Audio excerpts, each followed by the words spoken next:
Nós estamos na nossa série sobre o Advento e como nós bem sabemos, são 4 domingos. Pedro já iniciou com os 3 primeiros e nós tratamos dos aspectos da criação, da queda, da redenção e da consumação. Como nós bem sabemos, a Bíblia ela é monotemática. Ela tem um objetivo e o objetivo é fazer o nome de Jesus conhecido para a glória de Deus. Então, o centro da mensagem do Evangelho é Jesus Cristo, aquele que era, que é e que há de vir. Ele é o centro da mensagem, porque dele, por ele, para ele são todas as coisas. E como nós bem vimos, Jesus ele é o descendente da mulher que esmagou a cabeça de Satanás na cruz, que está descrito em Gênesis 3:15. Ele também é o descendente de Abraão, que por intermédio dele todas as famílias da terra seriam abençoadas. Jesus também é o cordeiro que no monte substituiu Isaac. Ele também é o profeta semelhante a Moisés, de Deuteronômio 18. Ele é também o descendente de Davi, que se sentaria e se sentará no trono eternamente. Ele é o menino de Isaías 9, o Deus Emanuel encarnado, o maravilhoso conselheiro, o Deus forte, o Pai da eternidade, o príncipe da paz. Ele também é o filho do homem que recebeu toda a autoridade do ancião de dias, descrito em Daniel 7. Ele é aquele que João Batista preparou o caminho. Ele é o servo sofredor de Isaías 53, que por intermédio dele e por causa das feridas dele, nós fomos sarados. Ele é o cordeiro que veio manso e humilde de coração e nos reconciliou com o Pai por intermédio da obediência.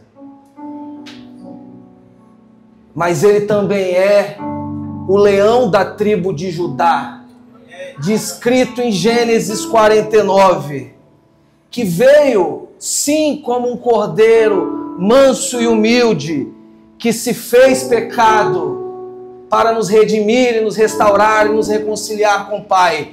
Mas ele é o leão da tribo de Judá, que virá com autoridade para governar sobre as nações e punir as nações que vivem em iniquidade. Ele é aquele que governará sobre todas as coisas e se assentará no trono de Jerusalém. E é ele que nós vamos olhar hoje. É para ele que nós vamos ver a consumação de todas as coisas, quando o Cordeiro virá com toda a autoridade que lhe foi dada e governará sobre todas as nações, e nós seremos participantes com ele desse reinado eterno. Mas antes disso eu quero orar. Nós vamos passar por muitos textos hoje. Então, antes de mais nada, eu quero orar para que o Espírito possa ministrar aos nossos corações, para que Ele possa nos dar espírito de sabedoria e de revelação, para que nós possamos olhar para o Cristo, aquele que virá em autoridade, em poder e glória. Pai, obrigado mais uma vez pela oportunidade que nós temos de estar aqui, colocando o nome de Cristo no mais alto lugar, entronizando, exaltando e adorando. É tudo por Ele, por isso nós estamos aqui.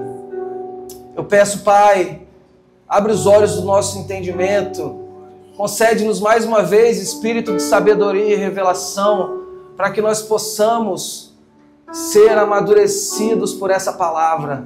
Eu peço que essa palavra fira o nosso coração com saudade pelo noivo que virá. Abre os nossos corações, Senhor. Leva cativo todo pensamento. Tira toda dispersão nesse lugar. para que nós possamos nos concentrar plenamente na palavra do Senhor, que é viva e eficaz. Em nome de Cristo nós oramos. Amém e amém.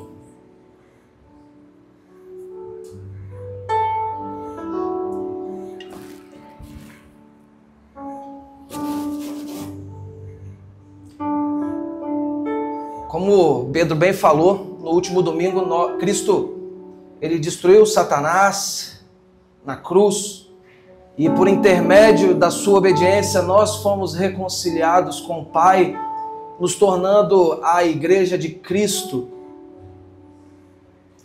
que está também tem ativamente o ministério da reconciliação por intermédio de Cristo Jesus, para reconciliar todas as coisas. Mas na sua primeira vinda, Jesus, ele tinha uma prioridade.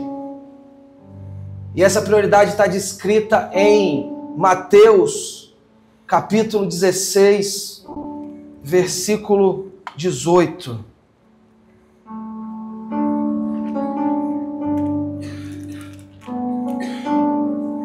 Mateus 16, versículo 18. Diz assim, Jesus, num diálogo com Pedro, ele diz: também eu te digo que tu és Pedro, e sobre esta pedra eu edificarei a minha igreja, e as portas do inferno não prevalecerão contra ela. Jesus, quando ele veio em sua primeira vinda, ele tinha uma prioridade: nos reconciliar com o Pai e edificar a sua igreja. E nós somos pedras vivas, participantes da edificação dessa igreja que está sendo adornada para o noivo que virá.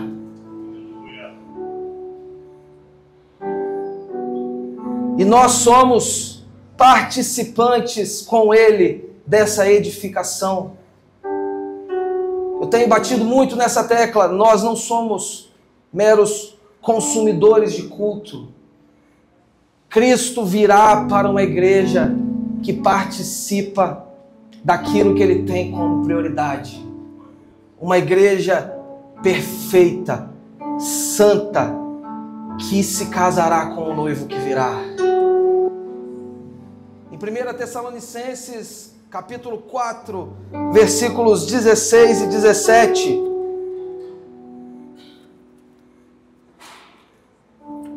está escrito: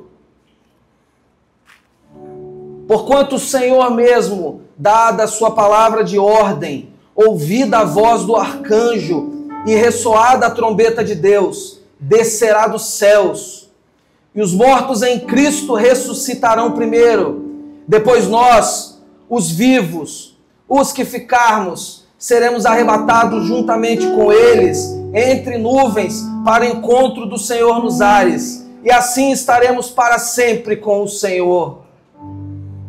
Jesus, ele é a primícia dos que dormem.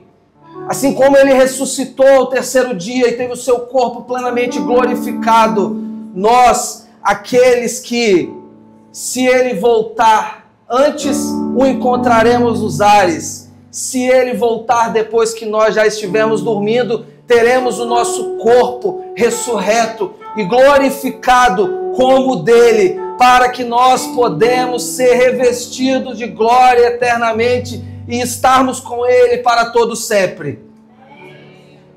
Ele virá, nós encontraremos com ele nos ares, mas ele tem uma segunda missão. Em Zacarias, capítulo 14, versículos 3 ao 5, fala que depois desse evento, sairá o Senhor e pelejará contra as nações, como pelejou no dia da batalha. Naquele dia estarão os seus pés sobre o Monte das Oliveiras, que está de frente de Jerusalém para o Oriente. O Monte das Oliveiras será fendido pelo meio, para o Oriente e para o Ocidente, e haverá um vale muito grande. Metade do monte se apartará para o norte e outra metade para o sul. Fugireis pelo vale dos meus montes, porque o vale dos montes chegará até Azal. Sim, fugireis como fugiste do terremoto nos dias de Uzias, rei de Judá. Então virá o Senhor, meu Deus, e todos os santos com ele. Sim, nós teremos o nosso corpo glorificado e encontraremos com ele nos ares. Mas aquele que por um jumentinho entrou pela porta dourada em Jerusalém, quando os judeus esperavam que ele se assentasse no trono e retirasse os romanos que estavam subjugando a nação de Israel, ele que veio manso se entregou diferentemente do que eles esperavam. Ele virá por essa mesma porta dourada que hoje está fechada. Pisará no Monte das Oliveiras, repartirá todas as coisas e se assentará no trono de Israel para governar todas as nações, para governar a terra, e nós, todos os santos, estaremos com ele. Nós entraremos com ele. Aquele que entrou por um jumentinho, ele adentrará sobre um cavalo branco, com poder e autoridade que lhe foi dada, e governará todas as nações. Esse não é um reino somente espiritual. Esse não é um reino etéreo, onde nós ficamos imaginando que ele se assentará espiritualmente. Não. Espiritualmente, Jesus já é o rei. Na cruz ele recebeu toda a autoridade, porque foi obediente até a morte e morte de cruz. Mas é um reino literal. Jesus se assentará no trono de Jerusalém e governará sobre as nações. Literalmente, aquele que é o nosso Senhor e o nosso Salvador virá com autoridade. Essa é uma mensagem de esperança para os filhos de Deus. Mas é uma mensagem de juízo para as nações iníquas, para que elas se convertam dos seus pecados e voltem os seus olhos para o Senhor. O que veio manso e humilde virá como leão com seu cetro de justiça. E ele punirá as nações que vivem em iniquidade, governará todas as coisas. De Sião sairá a lei do Senhor. Isaías 2 diz que as nações todas subirão ao monte do Senhor para aprender da sua lei. As nações que estarão em guerra levarão as suas contendas para o Rei dos Reis, que os instruirá com a sua lei. Isaías 2 também diz que os instrumentos de guerra serão transformados em instrumentos de arado, porque todas as coisas serão restauradas durante o governo civil de Jesus. Os instrumentos que eram causados e usados para causar caos no mundo, causar destruição, serão transformados em instrumentos de arado para a restauração de todas as coisas que foram destruídas pelo pecado. Jesus governará sobre as nações, restaurará todas as coisas em seu reino milenar, e nós seremos participantes com ele disso. Um mundo destruído pelo pecado, sendo restaurado como ele havia sido criado antes do pecado, preparando o caminho para que o tabernáculo de Deus desça dos céus. Assim como Jesus veio, o Verbo esteve entre nós e tabernaculou entre nós, a presença de Deus descerá com o tabernáculo celeste e a Nova Jerusalém. E nós, participantes desse reino, estaremos com Ele pela eternidade e para todo sempre. O Deus virá, como Ele veio em carne, agora Ele virá com a Nova Jerusalém. Mateus 25, 31 a 34, fala disso também. Quando vier o Filho do Homem na sua majestade e todos os anjos com ele, então se assentará no trono da sua glória e todas as nações serão reunidas em sua presença. Ele separará uns dos outros, como um pastor que separa os cabritos das ovelhas, e porá as ovelhas à sua direita, mas os cabritos à esquerda. Então dirá o rei aos que estiverem à sua direita: vinde, benditos de meu Pai, entrai na posse do reino que vos está preparado desde a fundação do mundo. Jesus iniciou um reino. O reino de Deus foi iniciado em sua primeira vinda. Mas como eu disse, ele também é um reino literal. E quando Jesus se assentar no trono de Jerusalém, ele irá governar sobre todas as nações da terra. Queria que vocês imaginassem, hoje nós temos duas guerras muito intensas, mas eu queria trazer uma reflexão sobre a guerra da Rússia e a guerra da Ucrânia. Já tem alguns bons 3, 4 anos que vem acontecendo, e eles não conseguem entrar em um acordo, eles não conseguem resolver essa guerra, pessoas estão sofrendo. Isaías 2, como eu bem descrevi, diz que as nações subirão ao monte do Senhor e apresentarão as suas contendas diante dele.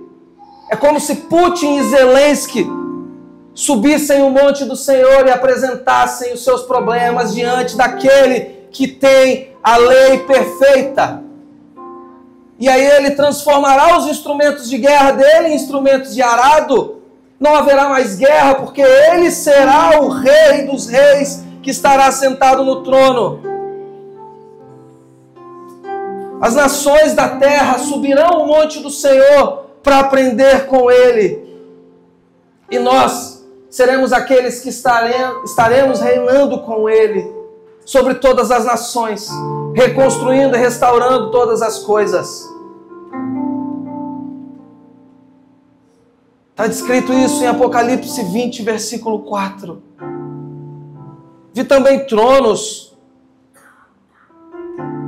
e nestes sentaram-se aqueles aos quais foi dada a autoridade de julgar.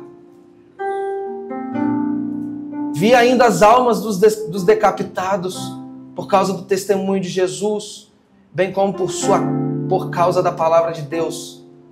Tanto quantos não adoraram a besta, nem tampouco a sua imagem, e não receberam a marca na fronte e na mão. E viveram e reinaram com Cristo durante 1000 anos. Meus irmãos, essa é uma mensagem de esperança para nós, diante de um mundo completamente devastado pelo pecado. É bem verdade que as coisas, elas não vão melhorar. Nós caminhamos a passos largos. Nós temos visto isso, o mundo degringolando para o pecado, porque o mundo jaz no maligno. Mas nós, como embaixadores de Cristo, testemunhas do Evangelho que restaura as nossas vidas, somos participantes disso. E eu gosto sempre de falar, é incoerente achar que nós reinaremos com Cristo durante a eternidade, mas não nos comprometermos com o que Ele está fazendo no nosso tempo. A gente gosta de falar galardão de relacionamento é relacionamento, galardão de trabalho é mais trabalho. Nós somos participantes e participamos porque amamos aquele que nos amou primeiro. Temos uma natureza transformada, e porque nós somos transformados, nós expressamos o amor de Cristo para a restauração de todas as coisas. Filipenses 2, de 9 a 11. Pelo que também Deus o exaltou sobremaneira, e lhes deu o nome que está acima de todo nome, para que ao nome de Jesus se dobre todo o joelho, nos céus, na terra e debaixo da terra, e toda língua confesse que Jesus Cristo é o Senhor, para a glória de Deus Pai.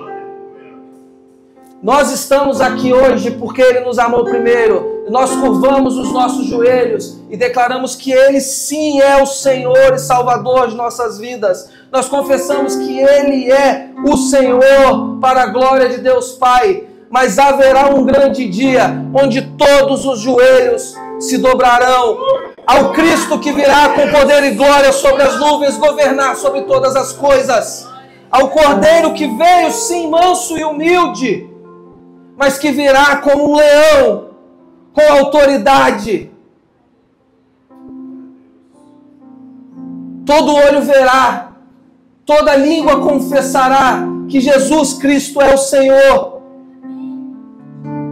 Maravilhoso dia para alguns, terrível para outros.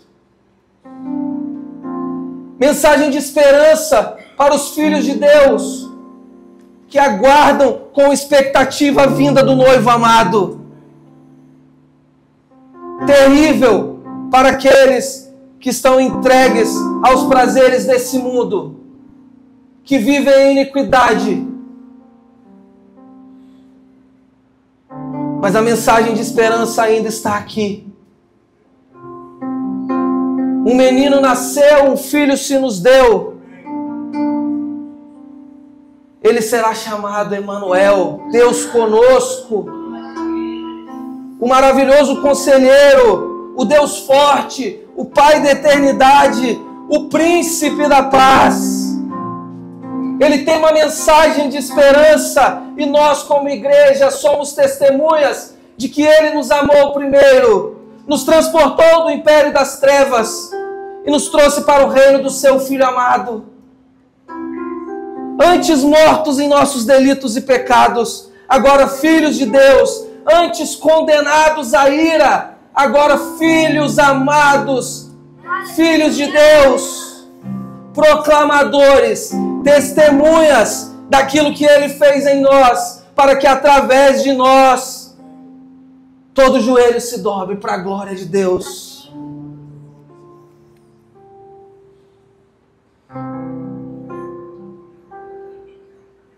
Essa é a introdução.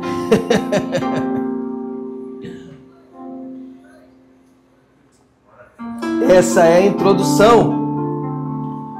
Porque eu quero falar sobre o amor pela vinda do noivo.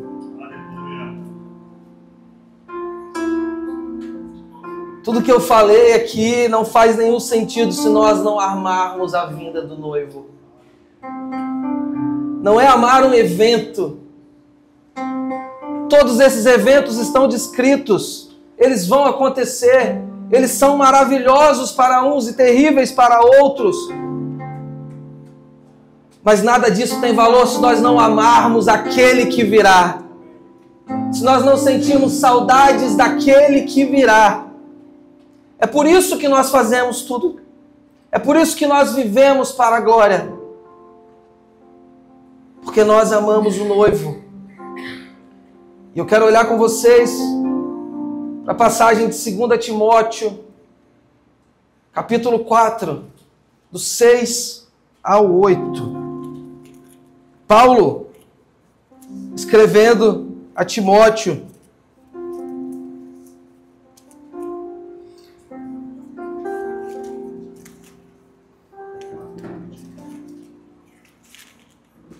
essa é a última carta do apóstolo Paulo. Paulo está preso em Roma, muito próximo de ser decapitado. E ele envia essa carta para Timóteo, seu filho na fé. E é muito em tom de despedida que ele declara isso. Fico imaginando Timóteo lendo essa carta com seus olhos marejados por aquele que o discipulou, e ele está declarando que ele está próximo de ser morto. A mensagem diz assim: quanto a mim, estou sendo já oferecido por libação, e o tempo da minha partida é chegado. Eu combati o bom combate, completei a carreira, guardei a fé. Já agora a coroa da justiça me está guardada, a qual o Senhor, reto juiz, me dará naquele dia. E não somente a mim, mas também a todos quantos amam a sua vida. A coroa da justiça está reservada para todos aqueles que amam a vinda de Jesus. É interessante nessa carta porque quando uma pessoa está próxima de morrer, ela tende a deixar uma mensagem para aqueles que ele ama, uma mensagem que ele julga importante, uma mensagem de vida para aquelas pessoas. Esses dias eu vi um vídeo de um juiz. A gravação dentro do carro, e chegou um assaltante que ele tinha condenado. E o cara começa a atirar no carro. E ele, desesperado, começa a gritar: filha, estude minha filha. Estude minha filha, porque eu morri. E essas foram as últimas palavras daquele homem. Ele julgava importante estudar. Mas Paulo, na iminência de morrer, ele escolhe falar com Timóteo sobre aquele grande dia. O que era importante para Paulo? A coroa da justiça que estava reservada para ele naquele grande dia.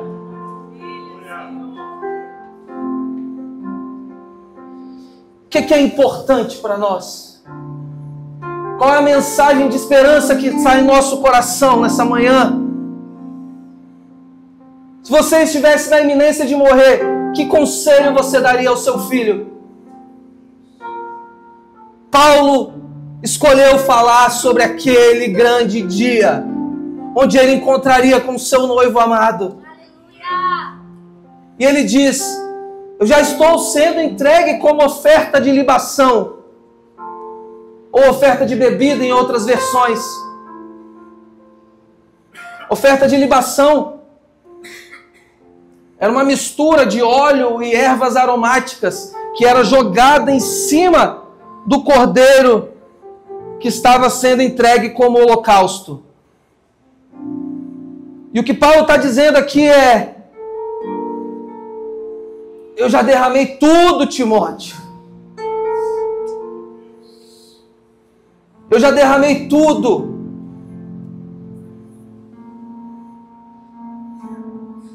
O meu sacrifício não é o sacrifício do cordeiro, mas eu sou essa oferta de libação que está sendo derramada sobre o cordeiro perfeito.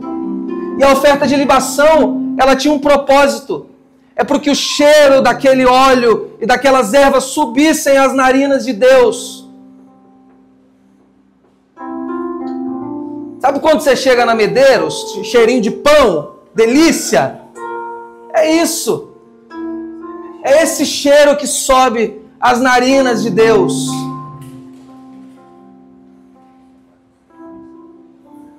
Como se Paulo estivesse cantando aquela canção. Eu não vou cantar não, você. É Ele, por Ele que eu estou gastando minha vida. É isso que Paulo está declarando em palavras nessa carta para Timóteo.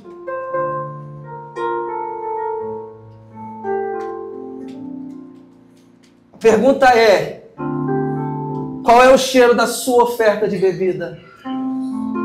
Qual é o cheiro da minha oferta de bebida?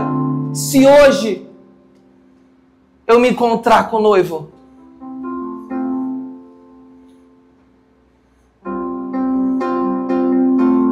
A gente pode cantar: é por ele que eu estou gastando a minha vida. Olha, eu acho... Cortem, Joab, que eu vou falar aqui, hein? Eu acho que eu nunca ia concordar com o Lucinho. Mas essa semana ele falou. Eu acho que a gente não tem autoridade para cantar essa canção, não. A gente está gastando a nossa vida. Nós estamos gastando a nossa vida? Ou nós estamos fazendo coisas? Olha para o seu coração. Como nós temos desprendido o nosso tempo.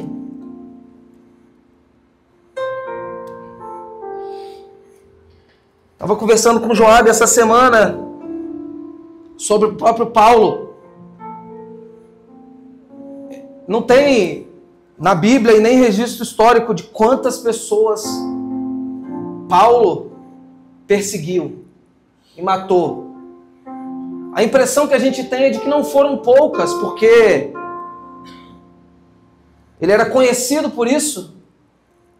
Quando o Espírito manda Ananias ir até ele, ele já conhecia. E não tinha internet, não tinha Instagram, não tinha. Era carta. E difícil ainda de mandar uma carta para dar uma informação. Mas esse homem que perseguia os discípulos de Cristo foi transformado. E de perseguidor, de açoitador, ele foi perseguido, preso e açoitado. A ponto de descrever em Filipenses 1, 21, para mim viver é Cristo. Para mim viver é lucro e morrer é Cristo. Eu já não sei mais se eu quero morrer e estar com o meu Senhor ou se eu devo continuar pregando o Evangelho. Esse homem considerou tudo como perda para conhecer a Cristo, ser conhecido por Ele.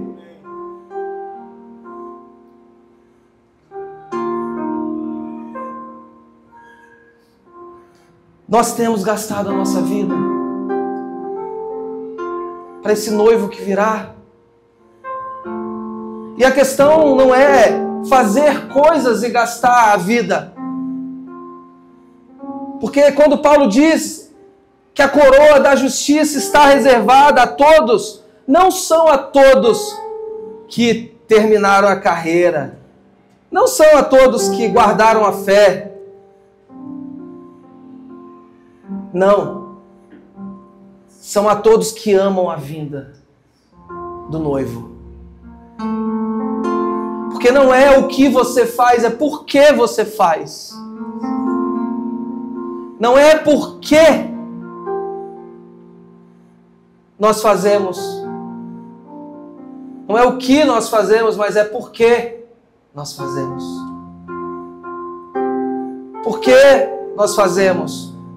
Se nós olharmos somente para fazer, certamente nós nos desviaremos. Mas quando os nossos olhos estão fitados naquele que virá com poder e glória, aquele que nos amou primeiro, e nós ansiarmos pela vinda do noivo amado, e desejarmos, a ponto dos prazeres desse mundo não serem importantes para nós, a coroa da justiça nos estará reservada.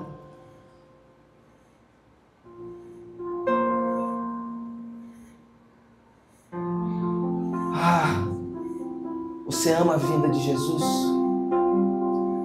Você ama a vinda do noivo? Paulo faz um contraponto logo depois, versículos 9 e 10. Ele diz assim: procure vir ter comigo depressa, porque Demas tendo amado o presente século, me abandonou e se foi para Tessalônica. Crescente foi para Galácia, Tito para Dalmácia.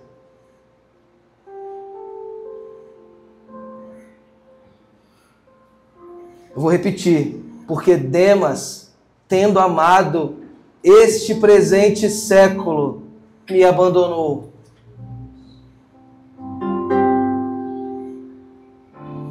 Não tem como amar as coisas desse mundo e amar a vinda de Jesus. O trono é dele.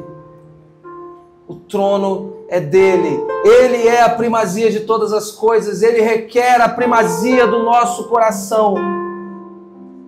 Se nós olharmos para as coisas desse mundo, certamente nós vamos abandonar a fé. O caminho para amar as coisas deste século, as coisas dessa era, é o abandono. Amar a vinda de Jesus não é vir ao culto no domingo. Não é cantar uma canção bonita. Ouvir uma boa palavra quando Pedro prega. Eu só choro. E na próxima semana você repetir as mesmas coisas. Isso não é amar a vinda de Jesus.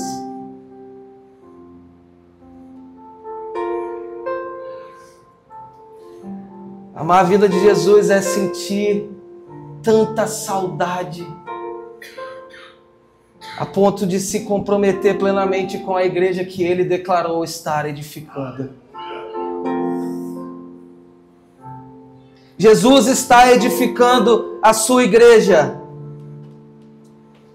E ela é o instrumento dele para que as nações da terra sejam alcançadas pelo Evangelho.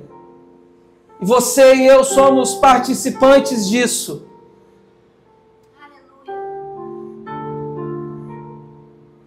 Amar a vida do noivo é se comprometer com o que ele tem como prioridade.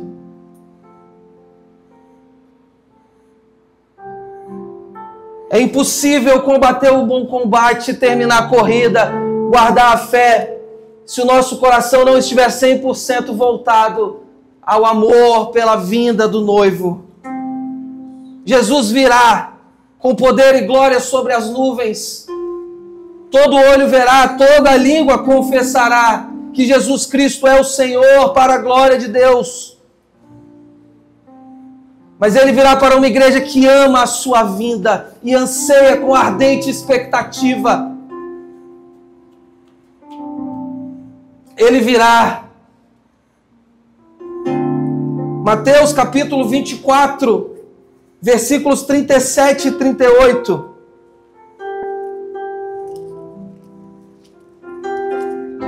O sermão escatológico de Jesus.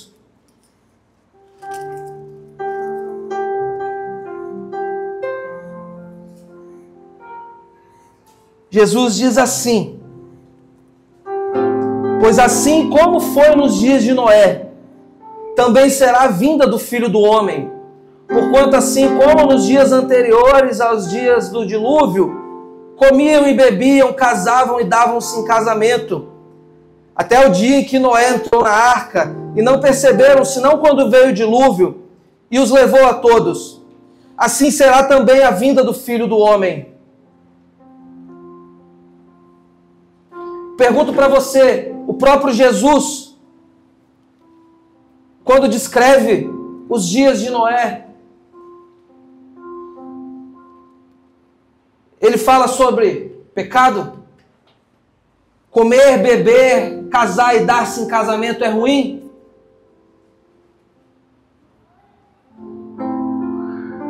Mas essas pessoas estavam embriagadas com as coisas desse século. Enquanto havia um homem que se relacionava com Deus, escutava a voz do Senhor, todos os outros estavam embriagados com a normalidade da vida, desejando as coisas desse mundo mais do que a presença de Deus. E assim como nesses dias será a vinda do Filho do Homem. Será que nós temos nos embriagado com a normalidade da vida? Será que nós temos deixado o nosso coração olhar mais para as coisas desse mundo, ao invés de olharmos para o noivo amado? Será que nós temos sido consumidos com os afazeres?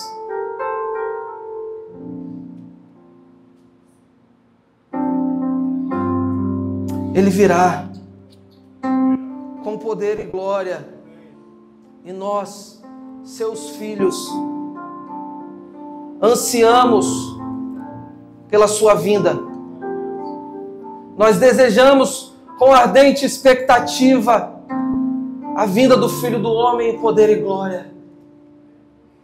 Eu peço ao Senhor que Ele retire de nosso coração toda embriaguez pelas coisas desse mundo, tudo aquilo que tem pervertido o nosso coração e tem tirado a primazia que é dele. Ele é o Senhor de todas as coisas, Ele requer tudo de nós.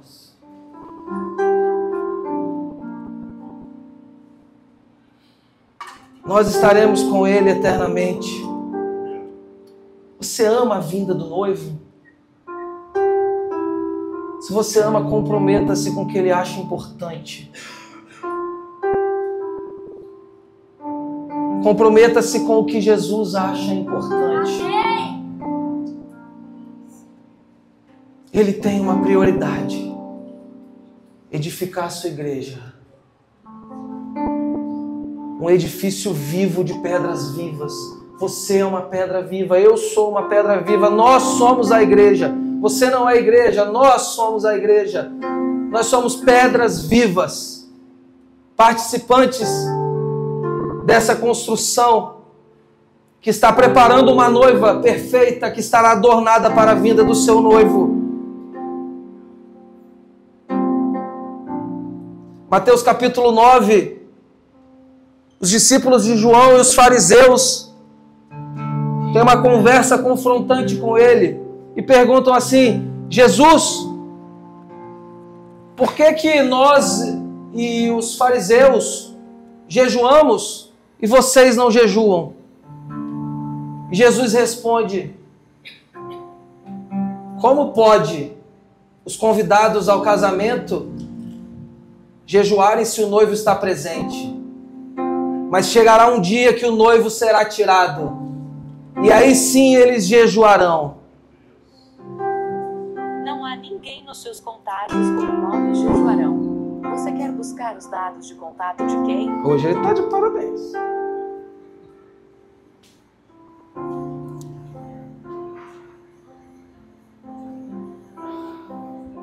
Jejum era uma expressão de lamento.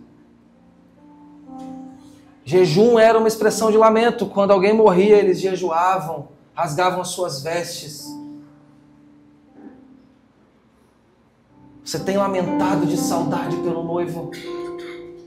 Seu coração lamenta a ponto de sentir saudade do noivo que virá?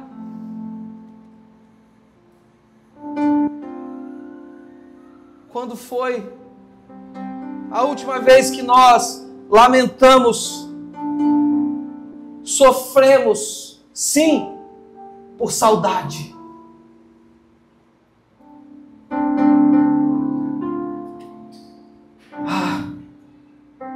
Eu peço que o Senhor fira o nosso coração de saudade.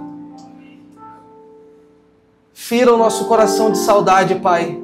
Nós sentimos saudade do Senhor e nós queremos sentir saudade de Ti, do noivo que virá para estarmos contigo eternamente.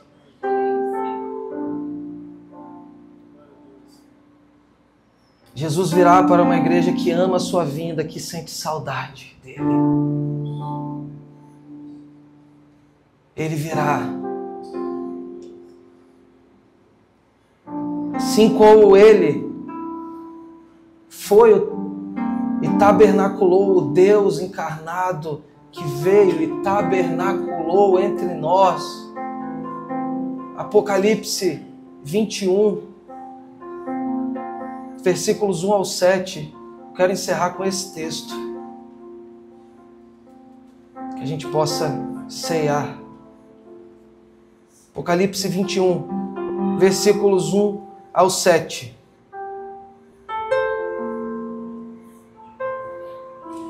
Vi novo céu e nova terra, pois o primeiro céu e a primeira terra passaram, e o mar já não existe. Vi também a cidade santa, a nova Jerusalém que descia do céu da parte de Deus, ataviada como noiva adornada para o seu esposo.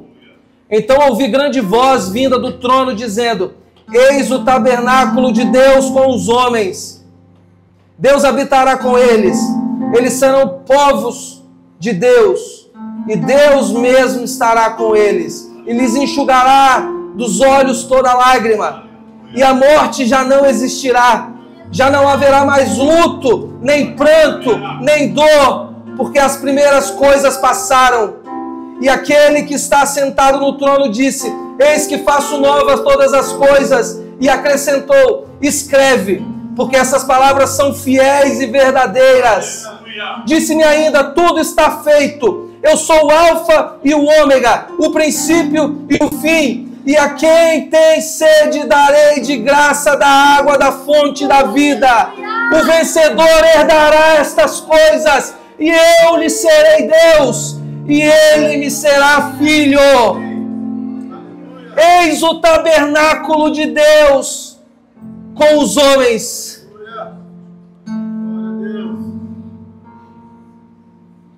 Jesus tabernaculou entre nós.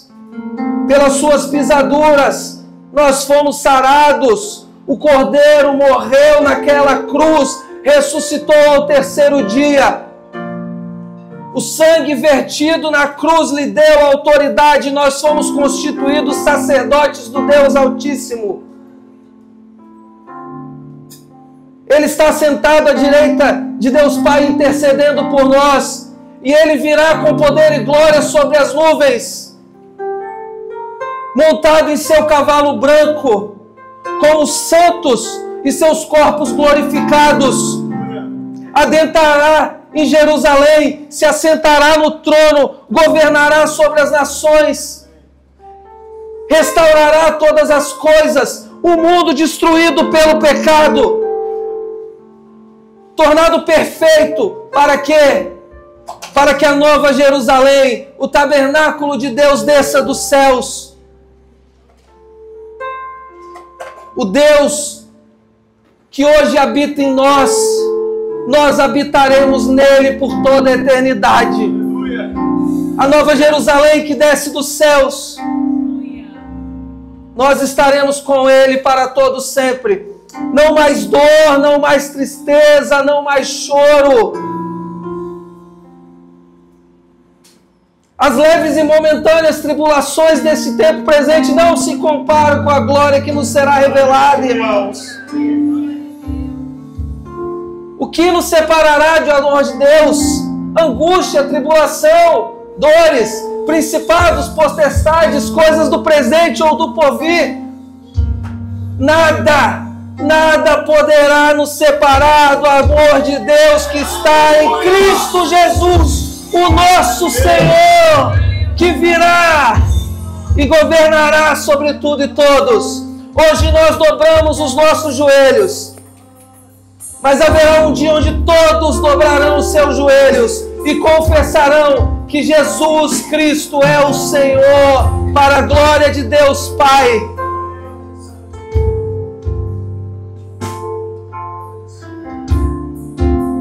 Fere o nosso coração, Pai, por amor pela vinda do noivo.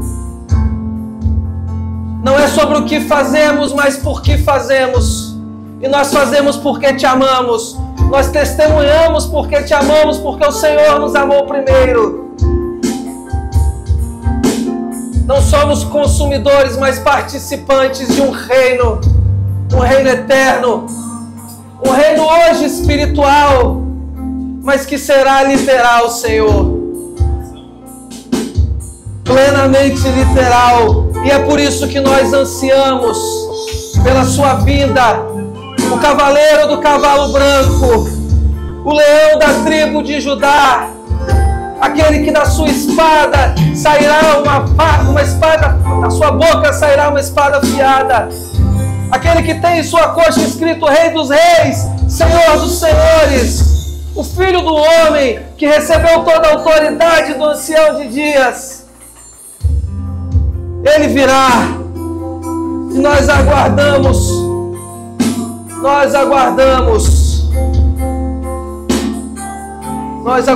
Ele não tarda, Ele não tarda.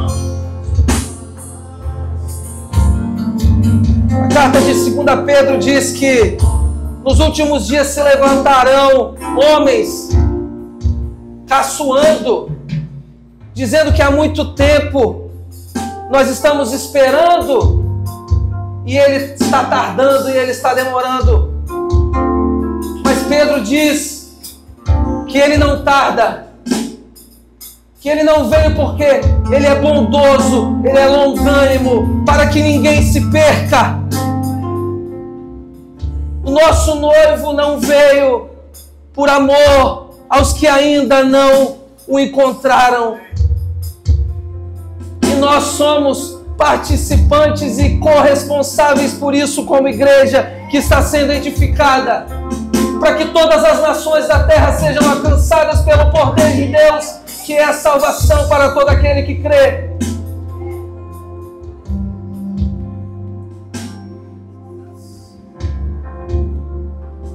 Ele é bondoso, Ele é longânimo, Ele não tarda, para que ninguém se perca.